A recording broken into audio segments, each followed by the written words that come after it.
இப்போ பார்த்தீங்கன்னா நம்ம என்னத்தை கழட்ட போனோம்னா இந்த அந்த கேமரா மட்டும் நான் கழட்டி காமிக்கிறேன் சும்மா ஒரு எடுத்துக்காட்டுக்கு. நீங்கள் வந்து டிஸ்பிளே இந்த மாதிரி எல்லாமே இந்த மாடலே கழட்டிக்கலாம். இது எப்படி கழட்டலாம் ஈஸியாக சொல்கிறேன் சிம்பிளாக. பார்த்தீங்கன்னா இப்போ க்ளீன் பண்ணியிருக்கேன், ஐபி வச்சு க்ளீன் பண்ணியிருக்கேன். க்ளீன் பண்ணிட்டு பேஸ்ட்டு எடுத்து அப்ளை பண்ணிடுங்க. அந்த இடத்துல அப்ளை பண்ணிட்டு மொத்தம் 2 விதமாக கழட்டலாம். நான் இன்னொரு போர்டை வச்சு இன்னொரு மாடல் காமிக்கிறேன். இப்போ வந்து முதல் டைப்பில் கழட்டி காமிக்கிறேன். முதல் டைப்பில் வந்து பேஸ்ட்டு போட்டாச்சு. பேஸ்ட்டு போட்டு கேமரா கையில் எடுத்துங்க. நம்ம சால்டிங் வச்சு கழட்டுவோம். இப்போ சால்டிங் வச்சு கழட்டுவோம் பாருங்கள்.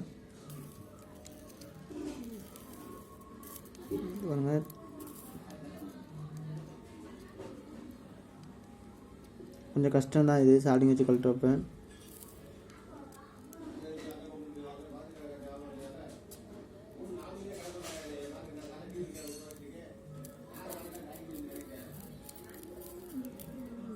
ஸ்டார்டிங் மட்டும் கொஞ்சம் கஷ்டமாக இருக்கும், எடுத்துட்டிங்கன்னா ஈஸியாக இருக்கும். எடுத்தாச்சு.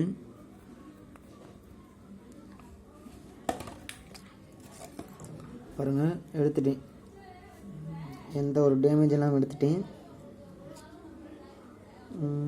எனக்குள்ளே க்ளீன் பண்ணோம். இந்த இடத்துல ஒரு ட்ராக்கு இல்லை தெரியுது எனக்கு, முன்னாடி இருக்குது. ஓகே, நமக்கு ஒரு சைடு இருந்தால் போதும். பாருங்கள் கரெக்டாக இருக்குது. இப்போ இதே மாதிரி வந்து 2வது ஸ்டெப் யூஸ் பண்ணி காமிக்கிறேன் எப்படின்னு. முதல் டைப் இந்த மாதிரி எடுக்கணும். இப்போ எடுத்துகிட்டு என்ன பண்ணணும், நெக்ஸ்ட்டு க்ளீன் பண்ணணும். இந்த இடத்த நீங்கள் சாலிங் நல்லா வச்சுட்டு இப்படி தேய்ச்சிங்கன்னா போதும்.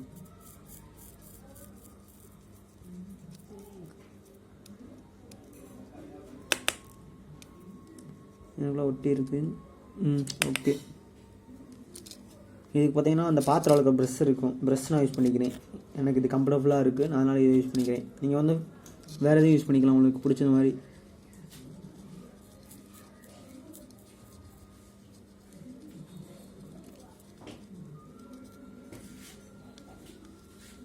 ஓகே, க்ளீன் பண்ணிட்டேன். க்ளீன் பண்ணதுக்கப்புறம் முக்கியமானது லைட்டாக ஐபியை போட்டு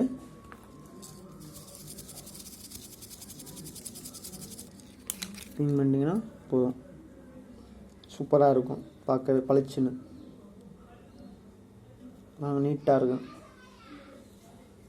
வீடியோ பிடிச்சிருந்தா ஒரு லைக்கை போட்டு விடுங்க.